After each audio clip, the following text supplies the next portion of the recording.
हाँ बेटा, ये पेज नंबर 344 है। ठीक है, इंटर स्टार्ट कर रहे हैं हम। सब्जेक्ट है केमिस्ट्री। ओके। और ये है सेक्शन बी। ठीक है, इसमें है describe the group trend of ionisation energy and electronegativity in group 1A 2A and 3A। ठीक है, हमें 1A 2A and 3A discuss करना है। ठीक है। अच्छा, ये क्या होता है, हमने थोड़ा पढ़ा था पहले भी। ठीक है, थोड़ा बस आपको रिवाइज करना होगा ये वाला टॉपिक। ये है क्या बेसिकली कि हमें क्या होता है कि ये हम ग्रुप ट्रेंड्स जब पढ़ते हैं ना, तो इससे हमें एटम को प्रिडिक्ट करना आसान हो जाता है। ठीक है, कि वो कैसे बिहेव करेगा और अगर इस ग्रुप में होगा तो कैसा होगा। ठीक है, इस हिसाब से। और अच्छा, उसके बाद है आयोनाइजेशन एनर्जी। मतलब हमें डिस्कस करनी है इनकी आयोनाइजेशन एनर्जी इन तीनों ग्रुप्स में। ठीक है, और तीनों ग्रुप आयोनाइजेशन एनर्जी है क्या, this is how much strength you need to pull the electron away from the magnet या न्यूक्लियस। ठीक है, अगर ये मेरे पास न्यूक्लियस है, ठीक है, और यहाँ पे शेल, आउटर शेल में यहाँ पे इलेक्ट्रॉन है। ठीक है, मुझे इस इलेक्ट्रॉन को,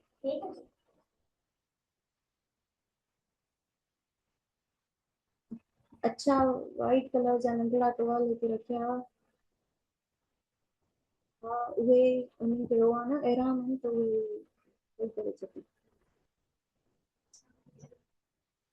ठीक है बेटा, तो ये क्या होगा तो यहाँ पे ये एनर्जी जो होगी, ये हमें वो एनर्जी चाहिए होगी जो इसको इस शेल से, मतलब यहाँ पे इलेक्ट्रॉन और न्यूक्लियस के बीच में एक इफेक्ट तो होगा ना, एक अट्रैक्शन का, न्यूक्लियस खींचेगा इलेक्ट्रॉन को अपनी तरफ। ठीक है, वो एक एनर्जी होगी, तो हमें वो आयोनाइजेशन एनर्जी, मतलब उतनी आयोनाइजेशन एनर्जी चाहिए जो उसको बाहर की तरफ इलेक्ट्रॉन को, इस इलेक्ट्रॉन को पुल कर सके। ठीक है, तो ionisation energy is energy that you need to pull the electron away from the nucleus. Okay, उसके बाद है इलेक्ट्रोनेगेटिविटी। ई एन से लिख रही हूँ इलेक्ट्रोनेगेटिविटी। ये है कि how much the nucleus is, like अगर मैं बोलूँ कि how much nucleus is greedily tries to steal someone else electron. ठीक है, ये मेरा न्यूक्लियस है, मतलब इसकी न्यूक्लियस की स्ट्रेंथ कितनी है कि वो बराबर वाला, जो यहाँ पे अगर कोई इलेक्ट्रॉन है किसी शेल में किसी और एटम का, तो इस इलेक्ट्रॉन की, इस न्यूक्लियस की टेंडेंसी कितनी होगी कि वो इस इलेक्ट्रॉन को, दूसरे इलेक्ट्रॉन को अपनी तरफ खींचे। ठीक है।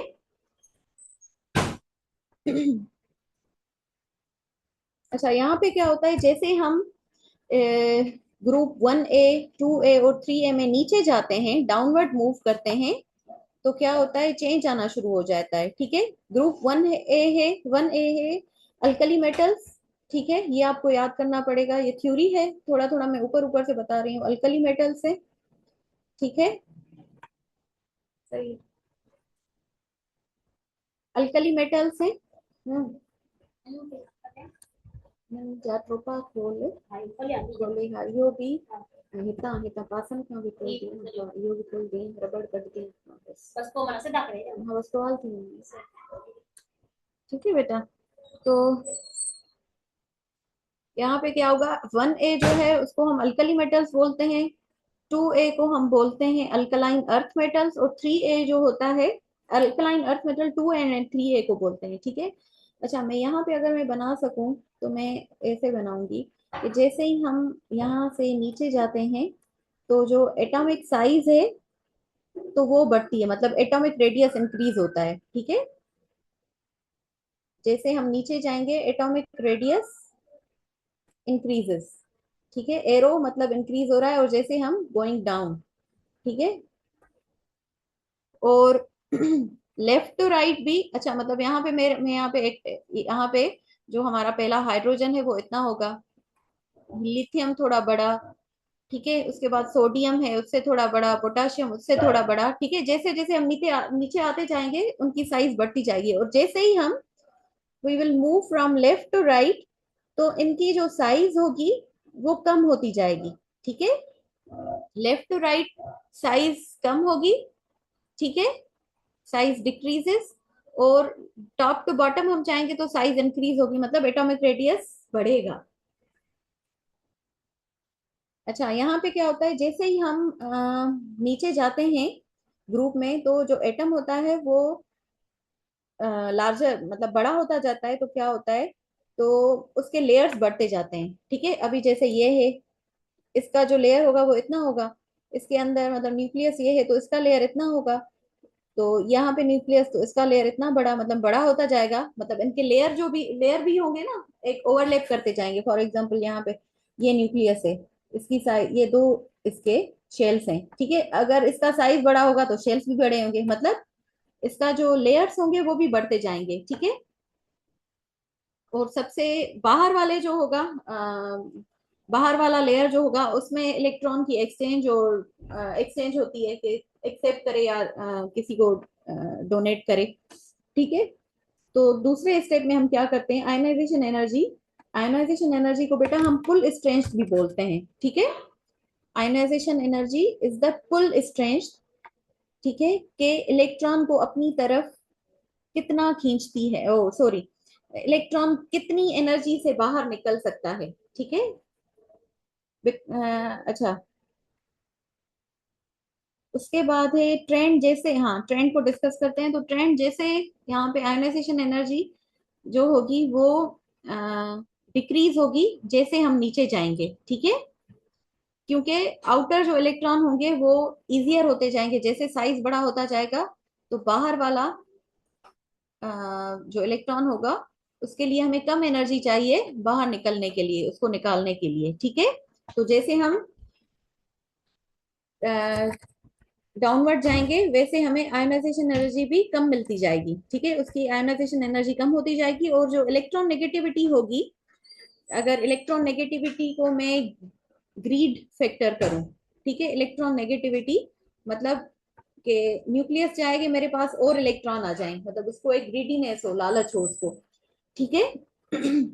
तो वो इलेक्ट्रॉन नेगेटिविटी मतलब ग्रीडीनेस होगी उसकी न्यूक्लियस की, तो वो जैसे हम नीचे जाएंगे, ठीक है, इलेक्ट्रॉन नेगेटिविटी भी होगी जो वो कम होती जाएगी, ठीक है, क्योंकि नीचे जैसे हम जाते जाएंगे तो साइज बड़ा होता जाएगा, साइज बड़ा होता जाएगा तो न्यूक्लियस की जो होगी वो टेंडेंसी मतलब कम होती जाएगी, क्योंकि न्यूक्लियस से इलेक्ट्रॉन दूर होता जाएगा, ठीक है। जो बाहर वाला आउटर वाला होगा वो तो दूर होता जाएगा ना, तो उसकी टेंडेंसी जो होगी न्यूक्लियस न्यूक्लियस की जो पावर होगी वो कम होती जाएगी, ठीक है, तो इलेक्ट्रोनेगेटिविटी विल बी डिक्रीजेस, ठीक है। उसके बाद है, ये हमारा जो है क्वेश्चन नंबर 1 है, ठीक है। हमने इन 3 ग्रुप्स की हमने आयनाइजेशन एनर्जी और इलेक्ट्रोनेगेटिविटी को डिस्कस किया। अच्छा, उसके बाद दूसरा क्वेश्चन है कि give any 4 scientific reasons of the following: alkaline earth metals possess smaller atomic radius and alkali metals, and दूसरा पॉइंट है acidity of hydrogen halides increases from hydrogen fluoride to hydrogen iodide, मतलब इस तरीके से hydrogen first वाला है, जैसे हम जाते जाएंगे इस साइड पे तो ये आयोडाइड इस तरफ से होगा, ठीक है,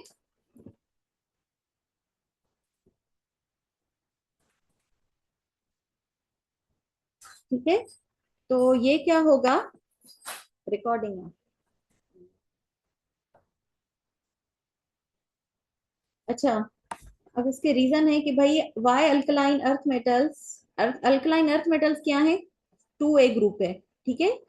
2A ग्रुप स्मॉलर देन जो होगा वो अल्कली मेटल्स होगा, क्योंकि हम ग्रुप्स ऐसे चलते हैं ना, लेफ्ट टू राइट, ठीक है, 1A 2A 3A इस तरीके से, ठीक है। तो हम क्या होगा, जैसे यहाँ पे हाइड्रोजन है तो जैसे हम लेफ्ट टू राइट जाते जाएंगे तो जो आयोडाइड होगा जो सबसे एंड वाला होगा, ठीक है, वो हाइड्रोजन से कम साइज स्मॉलर होगा, hydrogen will be the bigger than the last one, okay.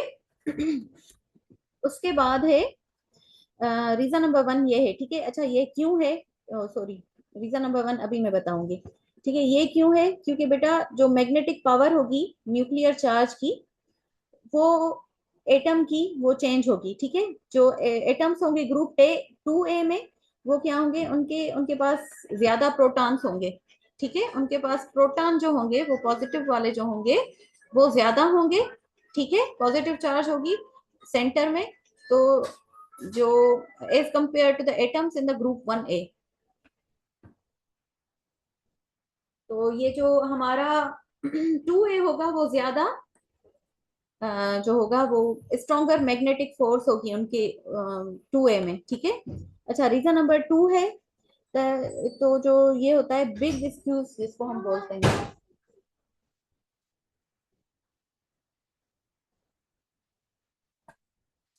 Don't do anything. अच्छा, रीजन नंबर टू इसका हम क्या दे सकते हैं कि भाई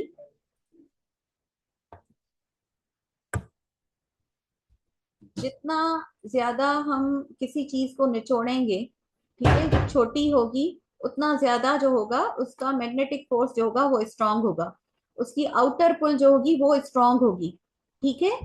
इसी तरीके से थर्ड रीजन जो है कि हमारे पास, अगर मैं यहाँ पे बुक में देखूं,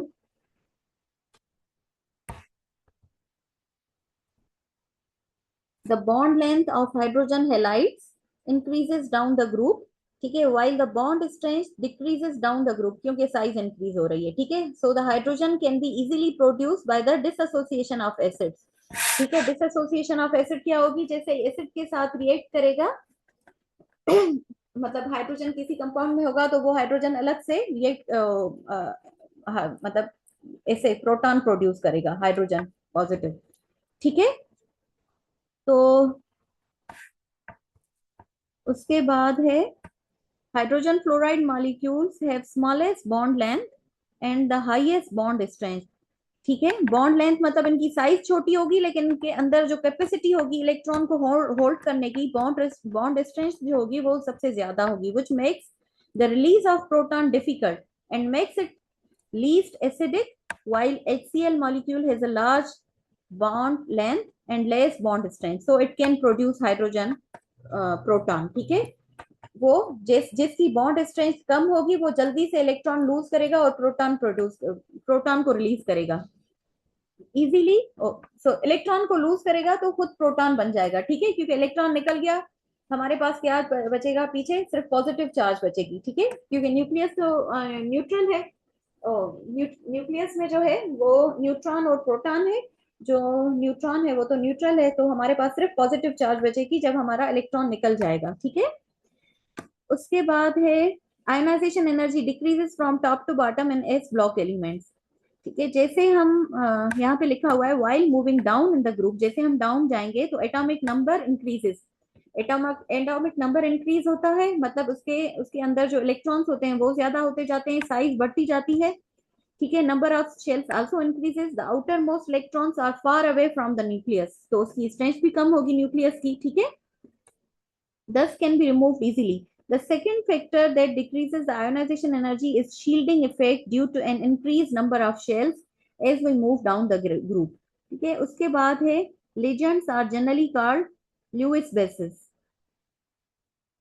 उसके बाद जो हमारे पास थर्ड रीजन है वो है because the ligands possesses only one or more lone pair of electrons that can be donated to the metals ion to form coordinate bond. Ligands are directly attached to the central atom of ion or ion in the coordination complex and serve as a coordinating group or Lewis base, ठीक है। Lewis base में क्या होता है कि इनके पास जो होता है वो लोन पेयर इलेक्ट्रॉन का होता है, जैसे यहाँ पे मेरे पास दो इलेक्ट्रॉन है, यहाँ पे जब होता है शेल में एक क्लॉकवाइज एक एंटी क्लॉकवाइज इलेक्ट्रॉन होता है, ठीक है। तो लुईस पेयर में क्या, लेजेंड्स में क्या होता है कि इनका जो इलेक्ट्रॉन होते हैं ना वो अलग अलग शेल में लोन होते हैं, अकेले अकेले होते हैं, तो वो क्या करेंगे जल्दी लूज कर जाएंगे, ठीक है। जैसे रिएक्ट करेंगे वो किसी मेटल के साथ रिएक्ट करेंगे और उनके साथ कोऑर्डिनेट बॉन्ड बनाएंगे, ठीक है। अच्छा, उसके बाद है कि chromium exist in 4s1 and 3d5। यहाँ पे लिख लेती हूँ। क्रोमियम जो है,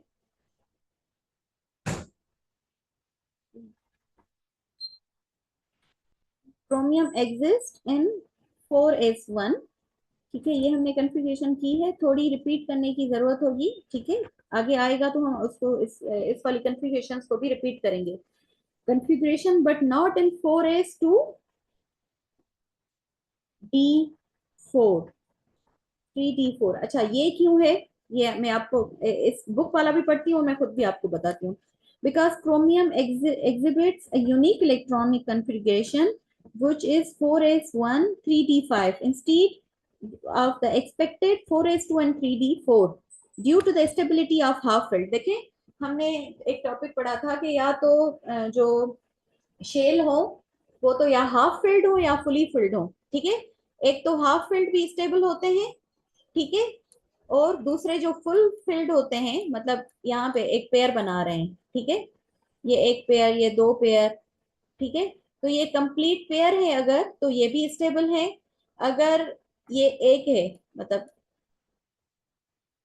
इसके पास भी एक है, इसके पास, मतलब ये हाफ फिल्ड है दोनों, तो ये भी स्टेबल है। दो कंडीशन होती है, या तो हम उसको फुली स्टेबल बनाने के लिए उसको फुली फिल्ड करें या उसको हाफ फिल्ड रखें। ठीक है, तो हमने क्या किया है, 4s1 की जगह, 4s में कितने होते हैं, दो होते हैं यूजुअली, और डी में कितने होते हैं, 10 होते हैं। तो हम क्या कहा यहाँ पे क्या कर रहे हैं, हम 4s से में एक रख रहे हैं इलेक्ट्रॉन, और 3d के पास, क्योंकि हमारे पास इतने हैं, मतलब यहाँ पे दो आए और छह, मतलब टोटल क्रोमियम के पास है 6।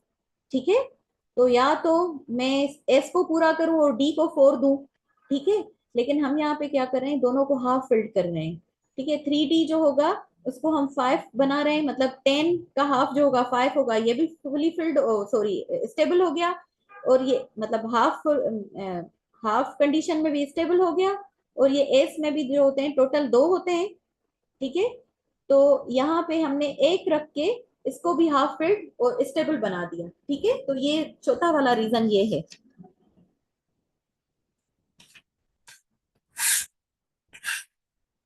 अच्छा, उसके बाद है explain any two of the following catalytic converter, CFC and industrial smoke. ठीक है, हम सबको एक्सप्लेन करेंगे।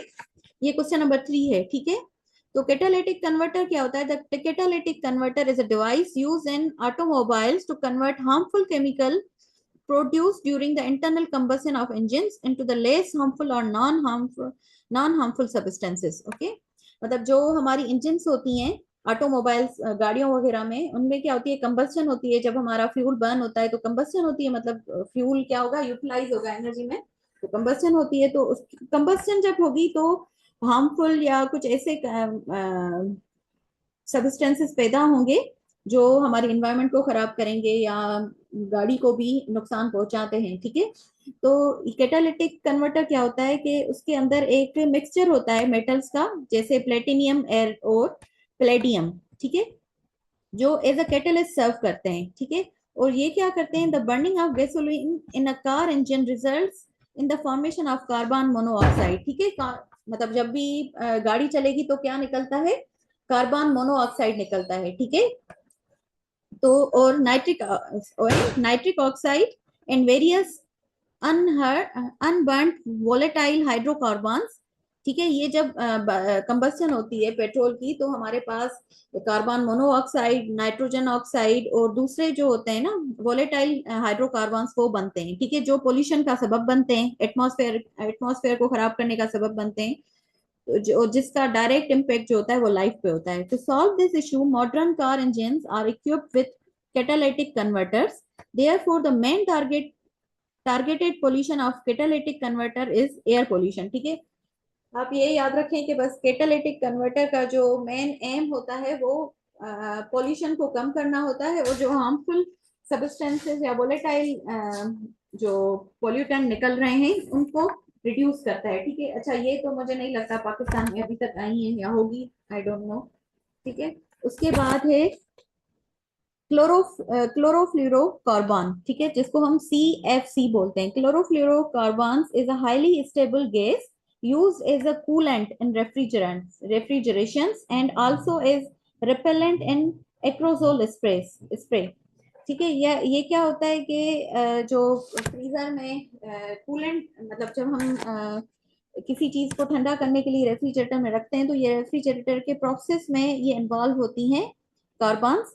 ठीक है, और दूसरा एरोजोल स्प्रे में, when CFC reaches into stratosphere region, it breaks down into free chlorine and fluorine atoms, which then react with the ozone in the UV light and decompose into oxygen। ठीक है, ये क्या होता है जब ये release होती हैं, ठीक है, एटमॉस्फेयर में, ये स्ट्रेटोस्फेयर में जाती हैं। स्ट्रेटोस्फेयर क्या होता है, जो सबसे हाईएस्ट वाला एटमॉस्फेयर लेयर होता है, ठीक है, उसमें क्या होता है, वो क्लोरीन और फ्लोरीन जो होते हैं, वो होती हैं, वो ब्रेक डाउन हो जाती हैं and then react with the ozone in the UV light, यानी सूरज की रोशनी में वो ओजोन जो ऊपर लेयर है हमारा, सबसे टॉप पे एक प्रोटेक्टिव लेयर बना हुआ है हमारी अर्थ के ऊपर, उसके साथ रिएक्ट करती हैं एंड डिकम्पोजेज इनटू ऑक्सीजन, और ऑक्सीजन में डिकम्पोज हो जाती हैं। टू